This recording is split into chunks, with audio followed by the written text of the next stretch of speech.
Hi everybody, and welcome to my webinar on the Platinum Rules of Behaviour. Thank you for coming today. I really hope you're going to get a lot out of this session. My name's Jane Baker, as you can see below. I am a leadership coach and career mentor, and have worked in the corporate world for quite a few years and have gone through the whole sort of system and understanding how to meander through the corporate world to get a promotion. This is not as hard as you think if you know the steps to take. So today, I'm going to take you through one of those steps on understanding behaviour, because this is very key in terms of helping you put yourself in a good position for any career prospects within the company. So I'm going to move me over here now, excuse me. Oh, there we are. I'm moving over here, and I'm going to go a little bit smaller if you don't mind, because there's some quite good slides here for you to take some notes. Whilst we're working through these notes, I'd like you to really put a pen to paper and now start thinking about who you need to influence. Who are your stakeholders who you need to influence? This is going to be quite key for this presentation. And also all the way through, if you want to ask any questions, please feel free to put them forward and I will answer them towards the end. Okay, shall we start? Let's go. So here we are. Discover the Platinum Rules of Behaviour, even if you feel frustrated and powerless in your current job. It can be really, really frustrating, can't it? If you feel you can't move forward, if you feel blocked, and you're just sitting there wondering, what on earth am I going to do? So I'm here to help today, hopefully. So here we go. So just a little bit of a background about me. I'm a leadership and management coach. I've been training for the past 15 years in Institute of Leadership and Management programs. I also am a behaviour change expert. So I have trained in behaviour performance psychology. So I sort of know my subject quite well, and love the concept of emotional intelligence. Daniel Goleman's stuff is absolutely amazing. Have a little look at that when you have time. Behind that, I have an expensive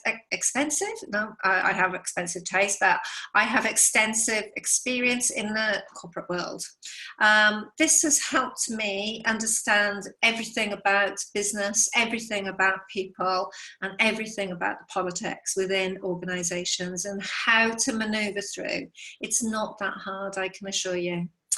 And of course, I am an accredited business and career coach and was attributed with being shortlisted in 2016, which was very nice, for Business Coach of the Year with the International Coaching Awards.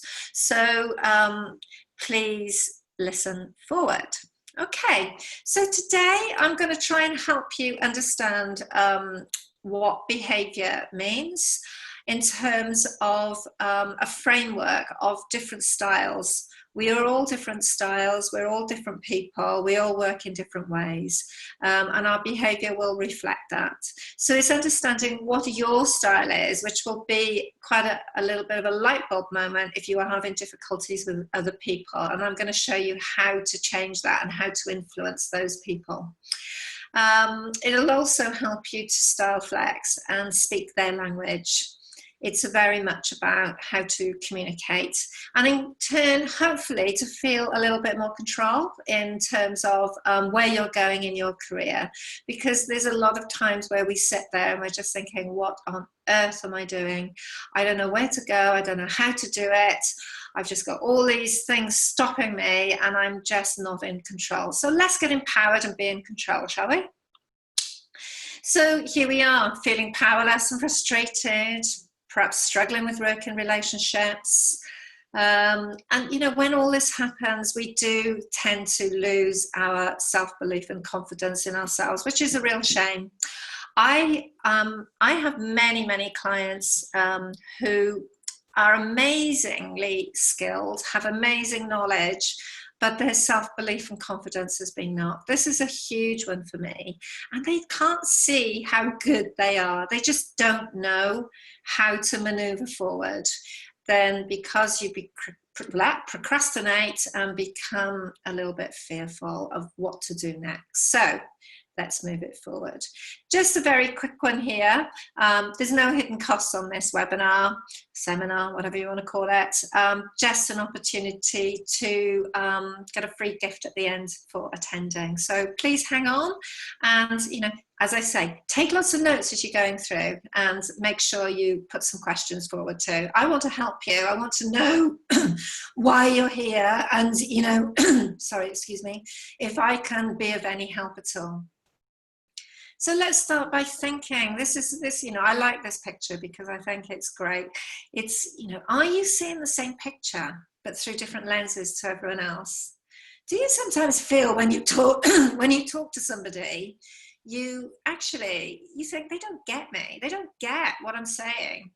We're talking the same, we're saying the same things, but they're not getting me at all. I want that action, but they don't know what I mean. It's down to our own experiences through life. We filter stuff and we see things in a certain way. So everybody is different. And so when we try and do something our own way, it might seem really strange to someone else, and vice versa. So when you see someone looking at you in a very strange way, just remember that, take your glasses off sometime, take the lenses out, start thinking a little bit wider. And we're going to go into that into a lot more detail. So the real problem here is it's about frustration and not understanding how to manage own another's behaviour to be able to make the right choices. It's just that knowledge and understanding. The way that I'm going to do it is to help you look at 4 steps. And if you do that, you are going to be able to come out of this with a lot more confidence, I promise you, because you're going to be empowered. You're going to have the skills and knowledge to be able to do it. What I really find really interesting, when people start using this principle, they start to change their whole persona, which means that when they're in an organization, their image and everything about them starts to change. People notice them. You're not visible anymore. In terms of this, then your communication and everything about it starts to improve, which means you're able to speak up in the right way and you stand out. So you're seen for all the skills and the wonderful things that you can do, which actually you might not have put self forward because of that fear. So you will do this without fear or doubt, okay? So 4 simple steps, and I'm going to take you through that today. I love that slide. Dream big and make it happen. Come on, girls, let's do it. Okay, so just a very quick one. This isn't for you if you're not ready to self-reflect. I can't really help people who are not ready to look deep, deep inside themselves. And yeah, you might not like what you see sometimes, but we have to really, go to the core and find out exactly what is going on. I don't want people who are in victim mode because, at the end of the day, we are our own destiny. We can take control. We are the only ones who can do that. Don't be a victim. If you want to come and do this, please, be accountable for your actions. So if you are learning, if you want to learn, let's get going, shall we? If you learn today, we're going to give you some ideas to help you get through that mindset breakthrough. That negative chatter that goes on and on. I can't do it because, they're stopping me, because I'm getting blocked here, because I can't do it, I'm really silly. I don't believe I can do that. I've been told I can't do it, so there's no way around it. Yes, there is. Let me tell you, you can do it, and you will have those mindset breakthroughs. But in particular, if you're understanding your own behavior and how to shift that into something really compelling, and so that you get really good communication skills with those people. It's quite a shift, and it's quite a light bulb moment. So, that's good. in terms of that, there will be better effective decision making in the choices that you make. And more importantly, helps you to understand your emotional intelligence, helps you to understand how to deal with those emotions in a much better way. So less stress, less frustrations, less fear, all of those things which are stopping you at the moment. And obviously it's going to help you open up ideas then for new opportunities in your career. This is a great start then for some change. So please, let's read on. So why change behaviour? So I always laugh when I hear people, some of my girlfriends saying, oh, my boyfriend, I've met somebody, he's really lovely, but I'm going to change him. Let me tell you, you have a personality, you can't change a personality. Personalities are fixed. And this is why we have lots and lots of different personalities in organisations doing lots of different things. But all our behaviours can be different, and we can choose to change that behaviour depending on the situation. So we might be a little quirky in our own little ways, which is great. I think, everybody has their own little personalities, and, life would be really boring if we didn't. So we need to think about, we have a choice here. We can look at our own behaviour, we can change that to suit the situation, and we can influence, and we can manoeuvre, and we can get through the minefield of the political sort of structures that happen and people that get in the way. We can change that. Only we can do that, okay? So when the behavioural styles, when you start to look at these, it will really help you to understand the drivers around motivation. So not only for yourself, but for other people. So you can start to understand other people's drivers. This is really key for getting some change and how you behave in those situations and the drivers to really get behind that. It'll also help to understand sort of preferred environments for working. So a particular behaviour type may be much more suited to working in a more structured environment that suits them. So we need to understand that. So that's going to help you, but also looking at other people, how you can help those other people once you know their behaviour type. So again, a plethora of other things, helping you to set goals, helping to understand that, if you know your behaviour, you're going to get better decision-making strategies, greatest fears, and challenges as well. What are those challenges that are associated with those behaviour styles? So where I've looked at with the behaviour styles, I'm a DISC accredited coach and facilitator for all of the behavioural stuff, and part of it is brought from this sort of model. Okay, so when we do get this right, we will be able to honour differences quite significantly, which means it gives us that absolute empowerment to make changes that we want. What a place to be, hey? There'll be less tension, motivation will be higher, fewer conflicts. What a nicer place to be.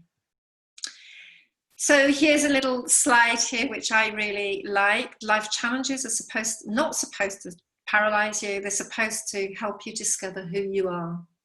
So yeah, challenges all the way. So when I say to you earlier, I don't want to work with people who don't want to dig deep, this is what I mean. It's not supposed to paralyze you. I want you to start opening up that mindset and thinking a little bit differently. I myself have been in those situations where I was working in the corporate world, in very different sort of situations and in different jobs, and finding it quite stressful and quite frustrating of not being able to move forward.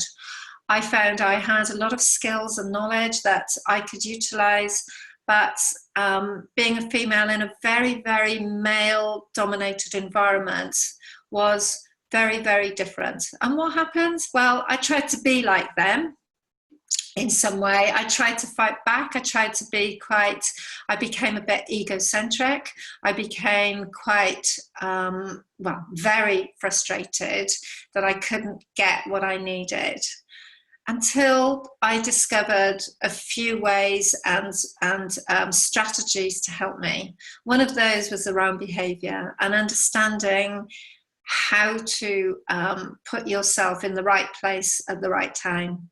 It worked a treat, and I wanted to be really authentic with who I was, and I was starting to turn into something I didn't like. So I guess this is why I think this is quite a passion of mine, in that I really want to help people who can want to change in that respect. So I did sort of quite a lot of work on myself. I looked at how my behaviour was impacting on others. I looked at how to change that. And hey, I was promoted up to running a business for a large utility company and did a really good job of it, I thought. So, I just want to share my story with you, really, in that things can change, and you just need the structures to be able to do it, and the support along the way.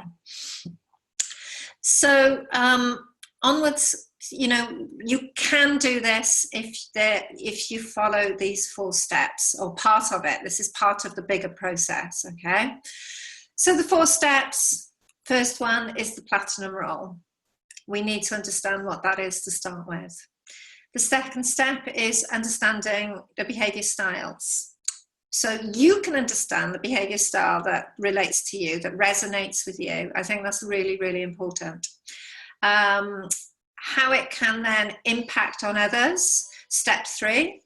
And then step 4, how to use that information to be able to style flex properly and to be able to speak the language of someone else. So all sounds quite interesting, hey? So the first step, platinum rules.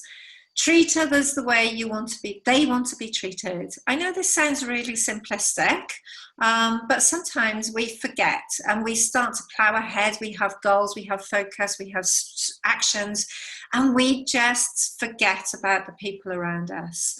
And we need to accommodate the feelings, the unique feelings of others. So it is about treating others the way they want to be treated.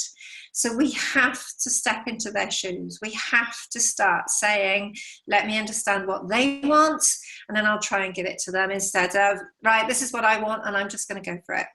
So I'll give everyone the same thing too, thinking that that's okay. And maybe sometimes that might be okay, but in a lot of places it isn't. So the focus of the relationship has to change, step 1.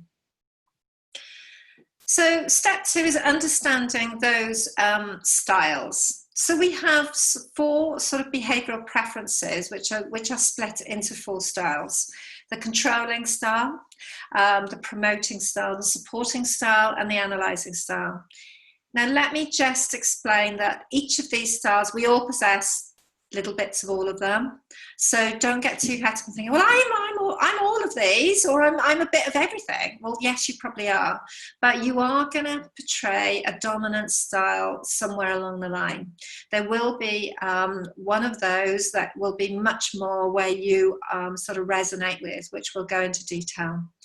So that is where we are. So under the controlling and dominant style, they have a very task-focused way about them, and very, very outgoing extroverts, although quite formal. Again, then, the formal person is also the influencer and the promoter, but they're very people-focused. The supporters, these are much more reserved. So probably I would say reserved, but maybe more introvert and maybe less formal, informal even, very people focused. And then the analysers, these are much more around the compliance, again, sort of on the reserved and task focus. This will become all clear in a minute. So here's a really good slide that I think will help you. So please write down these in the grid as they are, as each of them has an interesting sort of scale to them. So here we see there's task focused, people focused on one side, left to right, and outgoing and ingoing. Is it ingoing? I can't see. Oh, sorry, go back. Outgoing and ingoing from top to bottom. So extrovert, introvert. So as you can see, we have these four. Each one has their own sort of dominant traits to them. The controller, who is on the red here, is very, very goal-driven, task-focused and outgoing. They are really, really competitive people. Start thinking about people, or yourself even, you know, do you fit this? Do you really understand, you know, which this is? So here's some sort of words to go with the, let's go back, sorry, to go with the controller. Dominant, doers, let's get things started. Courageous, they are extremely competitive and decisive, and they don't give up. They're like a dog with a bone. Very goal-centric, very task-focused. So what tends to happen here is they're not so great with people and their feelings and relationships because they are so task focused. This is a real sort of like, let me take the sort of like the dominant traits of this. Now you might have a little bit of this. I've got some of these. I'm very goal focused. I'm very driven. But I am also very people focused. Obviously I wouldn't be in this job otherwise, would I? I like to be in charge. I like to get things started. But, you know, I think there are other behavior traits that I have which are different to this. They don't like to fail and do not like to be taken advantage of. And they're secret fuel. So, you know, for somebody who's a controller, dominant driver, they need quick results. Quick results are what they need. They want action. They want things happening right now. So, okay. So there we are. There they are in the top left corner. Task and outgoing. The next one is the promoter, the influencer. Here we have the people person focus, who is basically someone who is very, very imaginative, very enthusiastic, inspirational, likes to talk a lot, optimistic, absolutely out there, loves, I would sort of put them as an equivalent of, as like a mad spaniel. Somebody who's like just got all this energy and loves sort of like getting things going, high level energy, verbal persuasion, really creative and inspirational, needs to have people around them, but actually needs that praise and interaction. Again, you know, they don't like that loss of popularity, social rejection. And they do love to have fun getting results, and have fun setting up new projects and exciting new possibilities. Big picture person, okay? So there they are up on the right-hand side here. Obviously, again, outgoing, but people focus. So you can start to see the difference here, where the task person here is much more into goal-centric, very action, very focused, into results focused. Here the promoter, yes, they are, you know, they want the same, but in their respect, they need to have that imagination and creative flow juices going and having the fun and the talking and everything around it. Okay, so the supporter. These people are very, very good, great listeners, team players, loyal, supportive, really big hearts. They are so valuable, you know, in an organization as a team player, because they tend to be the ones that people go to when there's a problem. And they will tend to allow others to sort of, you know, jump over them a little bit, unfortunately, because they're so nice. But they do need to feel valued and have time to reflect when they fear change. So for them, it's about feeling secure and, more important, for others to be happy. So they're a people pleaser. Do we understand those people? I bet, you know, there's quite a few I know who are people pleasers, and sometimes that can get in the way of where they need to go with their careers. So we will address that one. So there they are down in the right hand corner here. Stable, dependable, let's do it together. Yeah, very much group orientated people. So the last one here is the analyzer. These guys are, oh my goodness, very much around attention to detail, accuracy, very much perfectionists, analytical. You'll find a lot of analyzers who have these, so, you know, these drivers for compliance tend to be people who are in like data crunching, like to do a lot of detailed work, need evidence, need information, follow the rules and regs, very, very, very good at that, and quality systems, etc. They do fear getting things wrong. They are very much into, you know, risk averse in comparison to some of the other behavioral styles.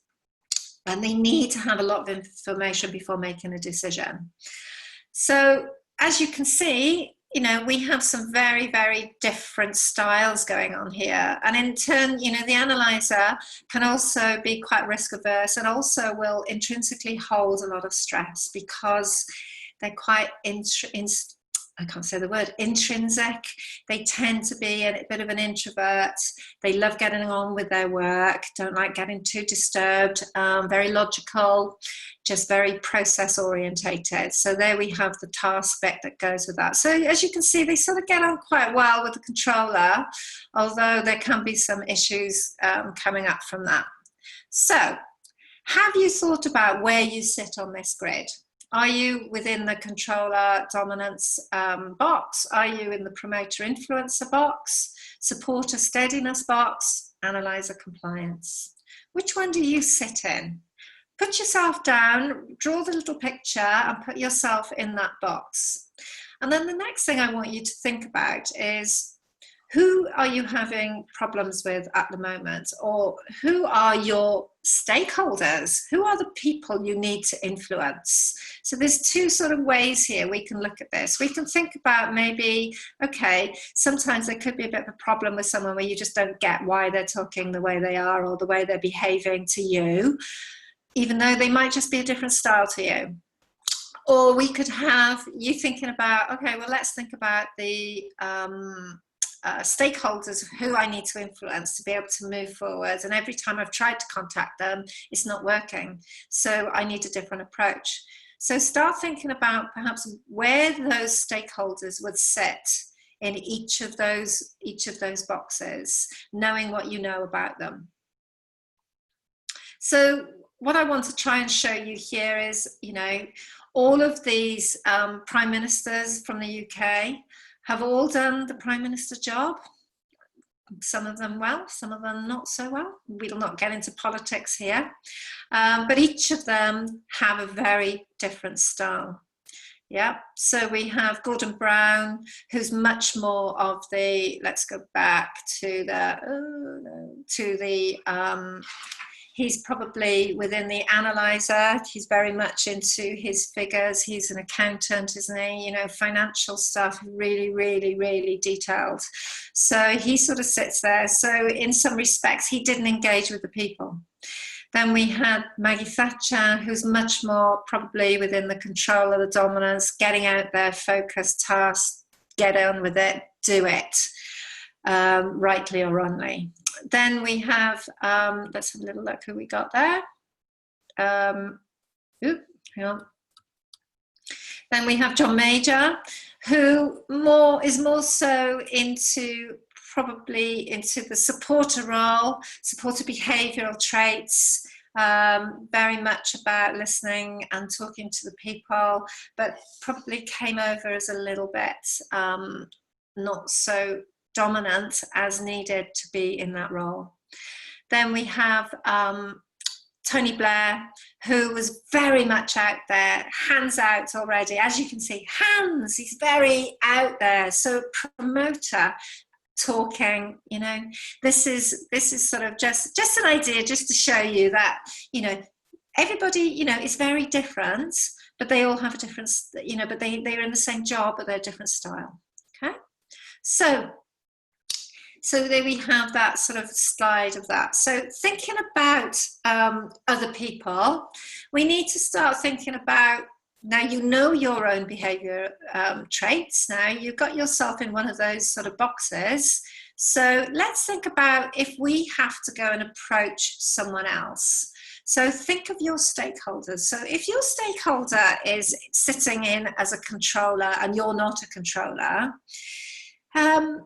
you can see where the fun starts, really, because if you're a supporter and you're trying to talk to a controller, you're opposite ends of the spectrum.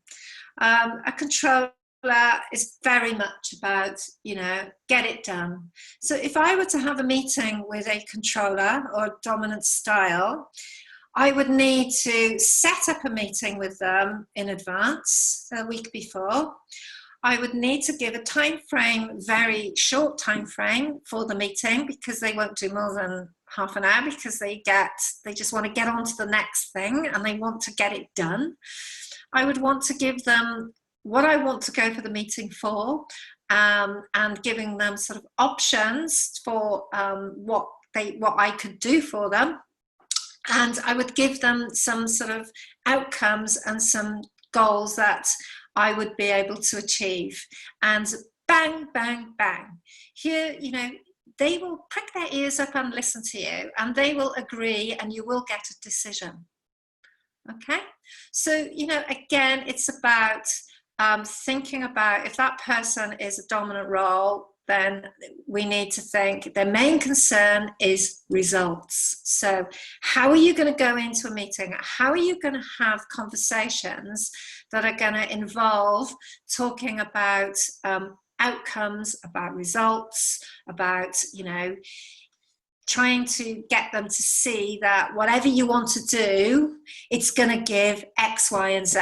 And this is what I'm going to do to go away and try and do that.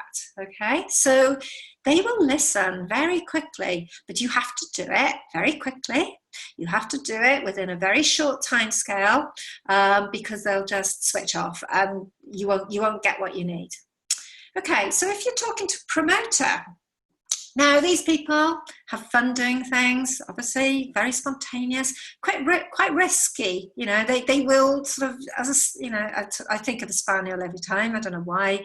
They're just running about. They're creating new projects. They're really interesting people. They're innovative. They love what they do. So we need to harness that energy. If we're going to approach a promoter, an influencer, what is their main thing? It's about excitement. So how do we generate excitement? How do we generate that feeling of, getting a decision from them? How are we going to do that? We need to be visual. The promoters are visual. They really love big picture stuff, thinking about it, setting big picture stuff. So be creative, think big, think, how it could be fun for them, how it could be, something that's going to be of value, something that's going to be really good and interesting for everybody. Okay? So the next one then is a supporter.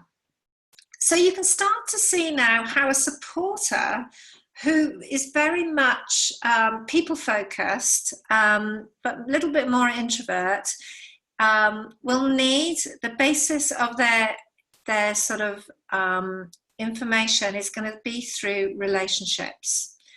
If you can deal with them through relationships, and if you can get them to think about a task, but we're going to concern about relationships.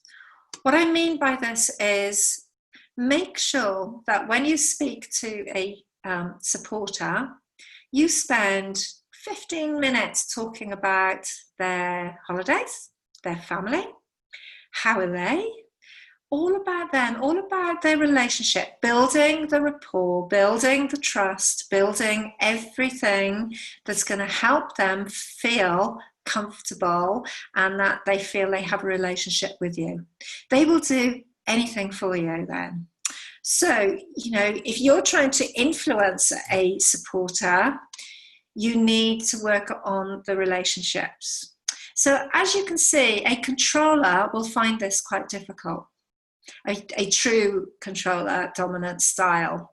Well, these two will clash. The controller will attack, the supporter will hide.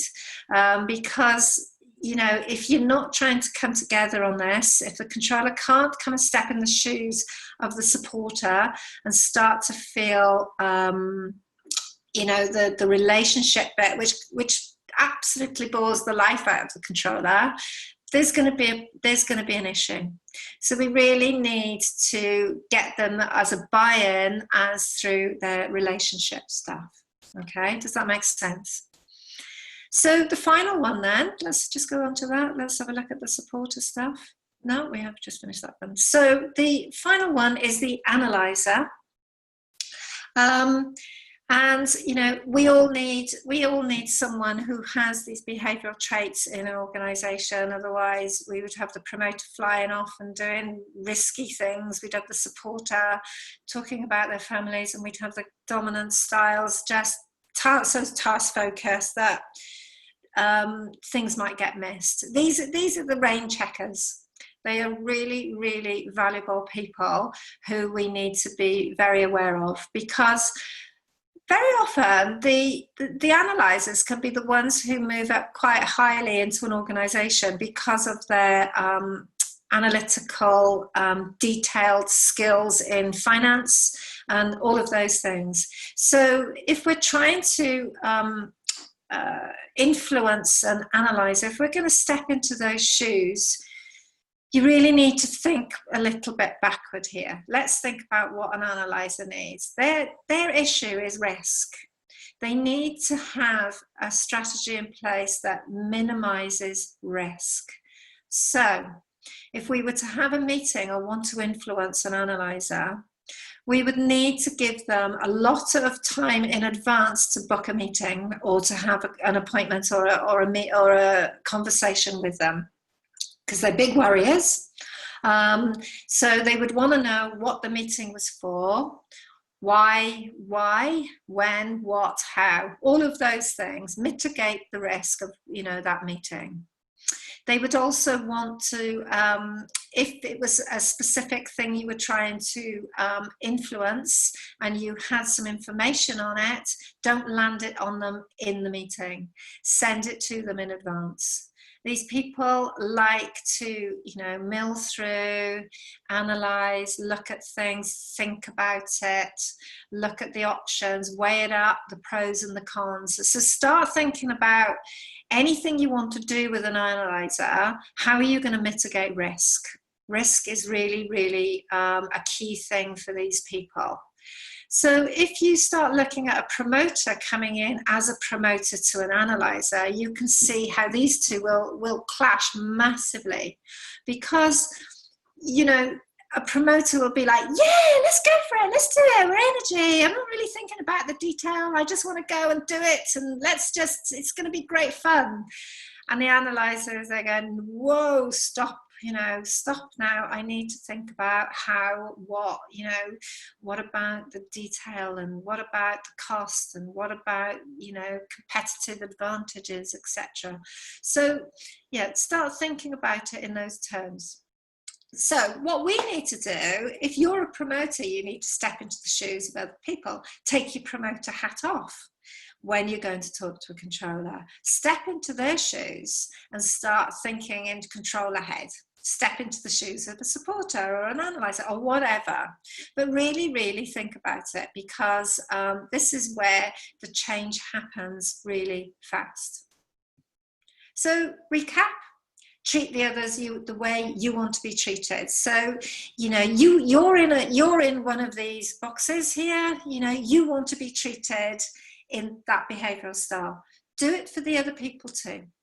This is going to help you no end get what you need. Even think about your language. You know, think about it in terms of, let's think, the dominant style, they're going to want to hear, oh, my goal is, or my action is, blah, blah, blah. Yeah. So think of the language you're using. Think of the way your behavior and your body language as well.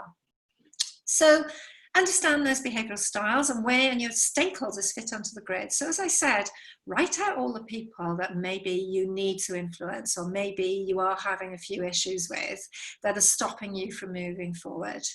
And start thinking about how you can shift your behavior into their style, just for certain things to get where you need to be. So understand those strengths and the challenges of your behavior style, because none of us are perfect. We're all very different. Start to think about how you need to style flex to get what you need. So there we are. So I've shown you how this behavioral framework works. So I know this can help you, that, it can help you move forward. It can help you get a promotion. I've seen it work. I work with, as I said, I work with a lot of different sort of clients, and sometimes this can be overlooked because, we always seem to know best, don't we? Or we seem to think we always know best. If you are looking for a promotion, change of career, or better relationships, use these tactics, use them, and please send me some messages and let me know how it went. And also, I would really, really like to help you move forward in your career. I think, there are lots of steps that are needed to be taken to move forward. There's lots of things you need to identify, things like setting up, understanding all of those skills, knowledge and behavior, understanding your emotional intelligence, understanding your profile, how do you sit in the organization? How are you seen? Some of this behavior stuff will help with that. But there's a lot around the image. There's a lot around, how you place yourself and how you are perceived. These things are absolutely key. And, some very good strategies of how to get to the right people. I know, I've been there. So, free gift, coaching call with me. Usually it's £150, a terrible picture, sorry. This talk, you've been able to be here, so you can get that free from me. Please, give us a shout. It can be an hour for you to think about your career and structure a bit of a session around career planning. It could be a call about a specific behavioural issue that's going on at work that perhaps we can work through using the framework and getting you to maneuver and shift out of a negative mindset. We can all do this, and it just needs a little bit of help sometimes. Okay, so at the end of the call, I will try and help you to give you more clarity. Coaching is really much about clarity, which in turn gives a bit of confidence. It'll help you to understand the gaps in your career that are stopping you moving forward. And, there's some simple things that we can look at that will really shift you forward, and to plan it. If you don't have a plan, you're not going to be able to do anything. So, get into the dominant style mode here. Get into the detail of the analyzer. Let's plan. Let's get something moving and see if sort of coaching is the right fit for you. So, if you are at the moment being taken advantage of, or want to be differentiated of into the workplace by, to be the best in your field, you want to make a huge impact and create the right sort of visibility, because very often the confidence that we don't have at the minute will stop us being visible. And, I can remember many times people saying, my manager saying to me, and which really made me think, Jane, you're really, really good at what you do, but nobody knows who you are in this organisation. And it really got me thinking. So I came up with some great stuff to change that. And obviously that worked. So I can share that with you. So you want to utilize your skills, because very often we're in jobs where our skills aren't being utilized, and Sometimes we'll sit back and blame others and say, oh, well, you know, I can't do that because he said this and they said that. Come on, get off your backside, get going, get moving. You know your thoughts and actions. You know, again, it's about changing mindset. Changing mindset is a massive one. If you can do that, you can do anything. So click on to www.janebaker/coaching/apply and book a session with me. I'd love to hear from you. And, you know, these calls are open to those who've been on the webinar and have subscribed. So come on, guys, make the move. What have you got to lose? That's my question to you. What have you got to lose? And the other question is, where do you want to be in 3 years' time, 5 years' time? And what happens, you know, what will happen if you do nothing? You have an opportunity here to change your career, to do something really positive. So give me a call. Lovely to speak and see you today. So thank you very much and goodbye.